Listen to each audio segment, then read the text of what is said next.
mentioned Samoa Joe a little while ago. I know this wasn't in Ring of Honor, but that's one of the matches that people still talk about today. That's crazy. Did you ever think going into that it would have such a, lasting impression on fans? Not a clue. Not a clue. Like, I had just gotten back from Japan that day. And just the way things line up. I was on a tour with Man Pondo in Japan, and we were doing tag team matches the whole tour. And the whole tour we were winning. Every night we were beating somebody, And the Big Japan 15-year anniversary show was coming up. At the end of the tour was the anniversary show at Yokohama Stadium, or Yokohama Arena. Yokohama Arena was where the anniversary show was. And they were, every couple of days, they'd announce another match. And as the tour was coming to a conclusion, they hadn't announced a match for us yet. So we were thinking, okay, who are they bringing in? They must be bringing somebody in for us to work on the anniversary show. Who could it be? Who could it be? And they made us wrestle each other in the second match. We'd fight. We won all our matches. We didn't hit each other accidentally and lose, or there was no reason for a breakup, no angle or nothing like that. So they had the guys who won every night, the whole tour, go to the anniversary show, second match against each other for no reason. And they had a porno company was their sponsor called Soft on Demand. But if you ever see old BJW shows with the word soft, that was a porno store. A couple of times we wrestled in the porno shop parking lot.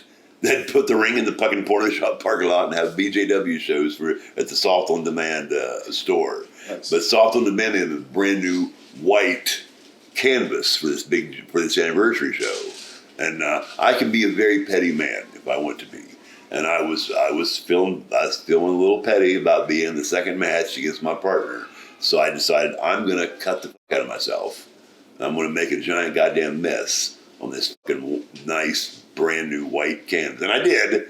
I made a hell of a mess. And that just happened to be the day before the Samoa Joe match. So a stiff breeze would have busted my head open. Now, granted, it was a lot more than a stiff breeze, but it wouldn't take much. I'd done such a number on myself. And then I went out and drank all night, went to the airport, flew home, flew to Charleston, West Virginia was where my truck was. So I flew to Charleston, West Virginia, and got in my truck and drove to Philly and fought Samoa Joe with the horrible head wound. And then I wrestled an hour and a half later. I had wrestled Nick Gage and Justice Payne on the same day. That was an afternoon show. The Samoa Joe match was an afternoon show.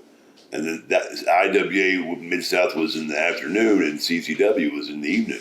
I had to go out and wrestle again a couple hours later after that. You wrestled 3 different people, basically, in 2 matches that day. And the first one was, violent enough, Well, my partner was Mr. Insanity for the evening show. And we argued. He wasn't going to let me go out and wrestle. He said, how can you go back out there? I was like, because I can. He said, so we finally compromised. We compromised where I said, all right, I'll let you start the match by yourself. As soon as you go down, I'm coming out. I said, you want to fight those bastards? Go out there and fight them.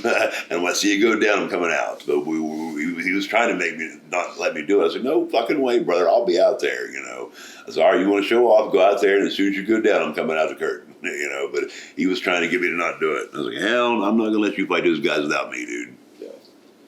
How was Samoa Joe before and after the match? I had heard another interview that you did that there may have been Samoa Joe had some reservations about wrestling you? Well, the internet, way before the internet, wrestling locker rooms gossip, so you never know what somebody's really saying or what somebody's not, guys gossip with each other, so who the heck really knows? Because I think I might have seen him one time since then. Maybe a few times, saw him a few times since then, but not in a while. But I know the last time I saw him, he paid my bar tab. I thought it was I thought it was one beer. I thought it was one beer. But I thought he was buying me a beer. No, he was paying the tab. He must not hate me too much. It was first of all, it was a really big locker room because it was IWA Mid-South would always have 20 or 30 fucking matches, wrestle until midnight. So there was a lot of guys there. But to be honest, I didn't really even think about it because I knew I had the other thing coming up in the evening.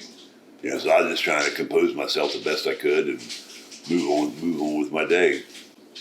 Is that one of your most memorable matches that people still talk about to this day? Every town I go to, it doesn't matter what city. I could be in Europe, I could be in Australia, I could be in Japan, and somebody will talk about that match. It's going to happen tonight. Yeah. I promise. Someone tonight at this Houston show will mention that match.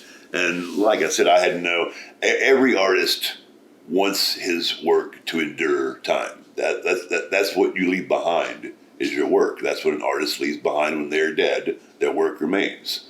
So it's just, of course, I'm tremendously flattered by it, but who knew? It's just so many perfect little accidents about that match. And you know, and it's great. Like I hear all these crazy, you know, it seems like the stories get crazier every year. You know, like really people think that? Yeah, just it really is mind blowing. It really is.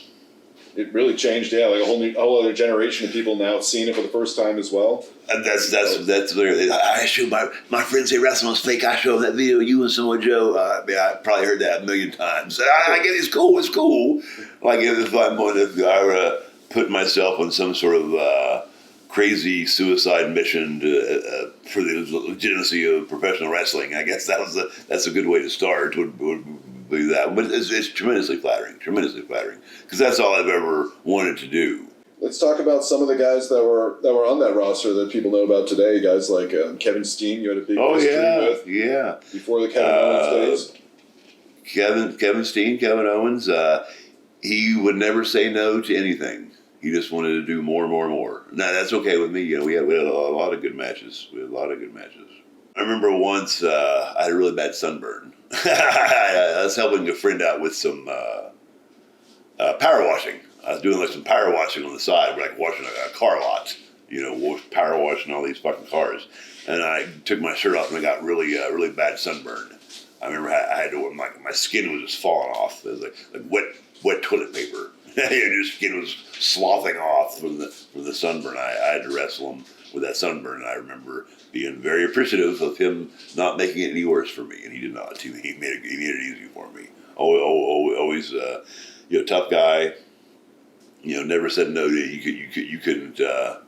He wouldn't say no to anything. You know, you could talk him into anything.